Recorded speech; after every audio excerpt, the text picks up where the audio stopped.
Fala galera, tudo certo com vocês? Eu sou a Bruna. Eu sou o Gustavo. Eu sou acadêmica do curso de Fonoaudiologia. E eu estudo Engenharia de Controle de Automação. No vídeo de hoje a gente vai falar sobre DBNA e a calibração psicoacústica do software Persona. Então, para começar, a gente vai falar um pouquinho sobre o que é o DBNA.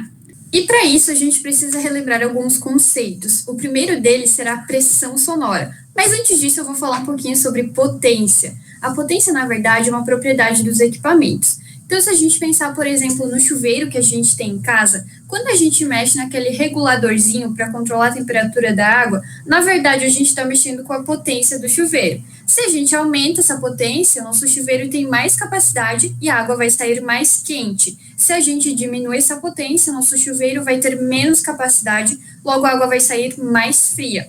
Então, aqui a gente consegue entender que, na verdade, a temperatura é o resultado da potência aplicada no chuveiro. O mesmo acontece com as caixas de som. Quando a gente está mexendo com o botãozinho do volume da caixa de som, na verdade a gente está mexendo com a potência dela. Se a gente aumenta essa potência, nossa caixa de som tem capacidade para reproduzir um som de volume mais alto.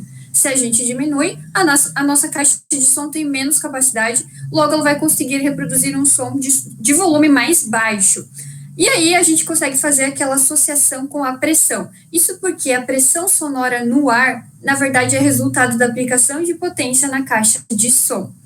Então, retomando um pouco o que a Bruna falou, a potência está associada, é uma propriedade do equipamento, e dependendo da potência, eu vou gerar uma certa pressão sonora. Fisicamente falando, esse som que vai sair da minha caixa de som, ele vai gerar uma certa vibração nas moléculas do ar, e isso vai gerar uma pressão. Existe a pressão sonora e o nível de pressão sonora. Os dois são basicamente a mesma coisa, porém, um é medido na unidade de Pascal e outro é medido na unidade de decibéis. Pode passar? Então, qual que é a principal diferença entre Pascal e decibéis? O dB, ele é mais fácil de relacionar com a percepção auditiva do ser humano. Por exemplo, uma variação de decibéis de 20 a 30 decibéis ou de 100 para 110 decibéis, vai ser percebida de igual maneira por um ser humano. Ele vai perceber essa variação de igual maneira. 10 decibéis significa mais ou menos o dobro do volume, então ele vai conseguir perceber essa variação de igual maneira, como eu falei. No Pascal não acontece isso. Então, para algumas áreas, é vantajoso utilizar o dB em vez do Pascal. Tá, mas e aí, galera? Na fono a gente usa o decibel? Então, a resposta é sim e não. Na verdade, o nível de pressão sonora, dBNPS, é utilizado, porém com uma ponderação. E isso é o que a gente conhece como nível auditivo, o dBNA. E aí, entrando nesse assunto, né, a gente precisa relembrar o que é o limiar auditivo. O limiar auditivo, na verdade, é a menor intensidade sonora capaz de impressionar o ouvido humano em 50% das apresentações. E como que esse limiar se tornou padrão? Ele se tornou padrão a partir de um estudo feito com um grupo de jovens entre 18 e 25 anos com audição normal, ou seja, sem perda auditiva. E a partir disso foram pegos os valores medianos desse grupo. Então, vamos entender um pouco mais sobre esse limiar auditivo. Aqui a gente tem um gráfico onde tem uma curva escrita em cima, limiar de audição em silêncio. Esse é o nosso limiar auditivo. E o que esse gráfico nos fala? Ele nos fala que o limiar auditivo vai ser diferente para diferentes frequências. Ou seja, vamos comparar duas frequências nesse gráfico. Por exemplo, a frequência de 1 kHz e a frequência de 100 Hz. Você percebe que o nível de pressão sonora para excitar o ouvido, ou seja, para eu ter a percepção auditiva em 100 Hz, é muito maior do que em 1 kHz. Ou seja, esse meu ouvido é mais sensível em algumas determinadas frequências do que em outras. E isso é representado por essa curva. Você pode perceber que em frequências bem baixas ou bem altas, o meu ouvido não consegue escutar tão bem. Ou seja, ele começa a escutar depois de uma pressão um pouco elevada. Pode passar. Então, agora a gente vai falar sobre a diferença de dBNPS e dBNA. Aqui eu tenho o dBNPS. Vamos imaginar uma avaliação audiológica. Audiológica ou geométrica? Audiológica. Então, vamos imaginar uma avaliação audiológica. O que acontece? Digamos que o meu paciente, eu analise ele na frequência de 2 kHz, 1 kHz e 125 Hz, que são frequências comuns em audiologia. Aqui nesse gráfico, a gente pode perceber, por exemplo, pelo pontinho azul, que ele está 20 dB acima do limiar. Ou seja, o limiar está ali por volta de 23 e o pontinho azul está por volta de 43. O pontinho verde, ele também está 20 dB acima do limiar. Ou seja, o limiar está ali em 4 e o pontinho verde está ali em 24. E em 2 kHz, o pontinho roxo, ele está também 20 dB acima do limiar. O limiar está ali em 3 e o pontinho roxo está ali por 23. A gente sabe que no mundo da audiologia, um paciente com audição normal, ele vai ter uma audição acima do limiar, mais ou menos constante. Por esse gráfico do dBNPS, fica meio ruim de ver que a audição dele está constante acima do limiar, porque eu vou gerar de novo uma curva. Ali até é tranquilo analisar, porque eu tenho a curva referência do limiar da audição embaixo. Então, eu consigo ter uma comparação. Basicamente, o que a gente faz no dBNPS é uma ponderação se baseando nessa curva do limiar. Ou seja, a gente pega essa curva que está desenhada em vermelho e coloca tudo como 0 dB. dBNA, no caso. Então, toda a curva do limiar da audição vira 0 dBNA. E fica muito mais fácil eu perceber que o meu paciente ele vai ter um limiar constante acima do limiar auditivo padrão. Isso de 20 dBNA.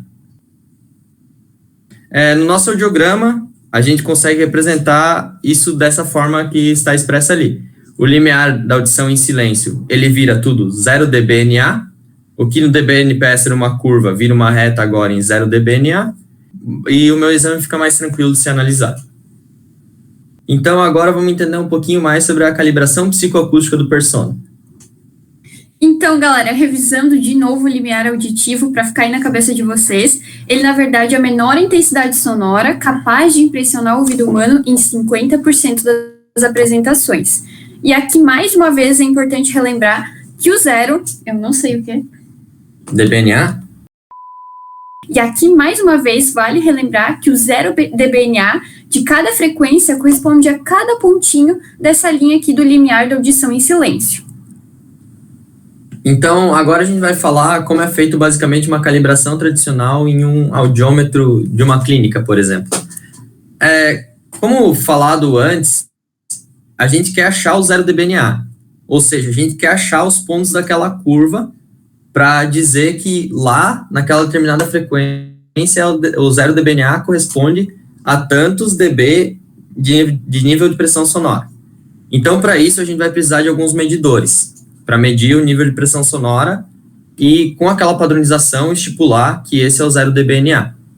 Então, aqui a gente tem um medidor de nível de pressão sonora, ele está acoplado com um microfone em cima, e isso normalmente é usado para calibrar campo livre, então, ou seja, reprodução em caixas de som. Para calibração de fones de ouvido, eu normalmente utilizo um manequim. Então, ele também tem 2 microfones dentro, um em cada orelha, e ele vai fazer essa medição do nível de pressão sonora. Então, o nosso desafio encontrado no Persona, o que foi? A gente queria fornecer resultados significativos, só que a gente tinha um desafio que os alunos não tinham esses equipamentos para calibração. A saída que a gente achou para isso foi fazer uma calibração psicoacústica. Como funciona a calibração psicoacústica do Persona? A gente vai calibrar, basicamente, cada frequência que a gente usa na audiologia, de 8.000 a 125 Hz. Então, o que basicamente a gente está fazendo é achando os pontos daquela curva do limiar auditivo, como foi falado antes, e tornando esses pontos como 0 dBNA. Então, por exemplo, aqui, eu vou calibrar a frequência de 8.000 Hz, eu vou colocar um valor de potência, e vou baixando esse valor de potência até que ele chegue no meu limiar. Galera, relembrando que potência eu falei lá no início e expliquei tudo para vocês. Isso. Depois que eu achei o meu limiar em 8 kHz, eu vou clicar em Save. O que ele vai acontecer? Basicamente, nesse gráfico aqui do lado, eu vou saber a informação desse pontinho vermelho que está selecionado. E eu vou dizer que isso é meu 0 dBNA em 8.000 Hz. Da mesma forma, eu posso fazer isso para 6.000 Hz. Então, eu vou achar o meu limiar em 6.000 Hz, provavelmente ele vai ter um valor de potência mais baixo do que em 8.000 kHz, porque você pode observar no gráfico, e eu vou desenhar esse outro pontinho vermelho, ou seja, eu vou ter outra informação do meu limiar em outra frequência, e eu vou conseguir tornar isso 0 dBNA para 6 kHz agora. A mesma coisa eu posso fazer para 4 kHz, então eu tenho outra informação, e a mesma coisa eu posso fazer para 3 kHz, por exemplo. Relembrando que é importante trocar, tem esse botão aqui de left to right, para você trocar o lado que vai sair o tom puro. Então, às vezes você tem uma orelha melhor que a outra, então sempre é importante utilizar a melhor orelha para chegar mais perto do limiar da audição padrão. Para a gente obter a menor intensidade, né? Isso. Porque, por exemplo, se você tem perda numa orelha, esse limiar ele vai dar muito acima, e isso pode atrapalhar em algumas avaliações. Então, depois de acabar a calibração, eu consigo achar todos os meus pontos que eu quero nesse gráfico, ou seja, todos os pontos que eu vou usar para audiometria. Todas as frequências, no caso, isso. que a gente utiliza. E depois de achar todas as frequências, então, eu torno todos esses pontos como meus 0 dBNA, como foi falado anteriormente. Aqui também é importante ressaltar quando é importante executar essa calibração psicoacústica. Ela pode ser executada a qualquer momento, mas é importante executar ela quando algum elemento que influencia na reprodução sonora é alterado. Ou seja, placa de som, reprodutor sonoro, por exemplo, pode ser caixa de som, fone de ouvido, driver de áudio também influencia muito. A placa de som é diferente para cada computador, então se ele for alterado cada computador, é importante recalibrar. E o porquê isso é importante? Vamos pegar um caso de uso aqui. Eu tenho o Persona instalado no mesmo computador. Vamos pegar o exemplo de 2 fones de ouvido diferentes. Mesmo que esse mesmo computador ele dê a mesma excitação para esse fone de ouvido, a resposta que esse fone de ouvido vai dar é diferente. Então, por isso, a cada alteração de fone de ouvido ou desses componentes que eu falei aqui, é importante recalibrar o sistema. E é isso, galera. Eu acho que tá bem explicado aí. Qualquer dúvida, vocês entrem em contato com a gente. E não deixe de ver os outros vídeos do canal também. Galera, se gostou, curte, compartilha, passa para os amigos e não deixe de instalar o Persona. Tchau!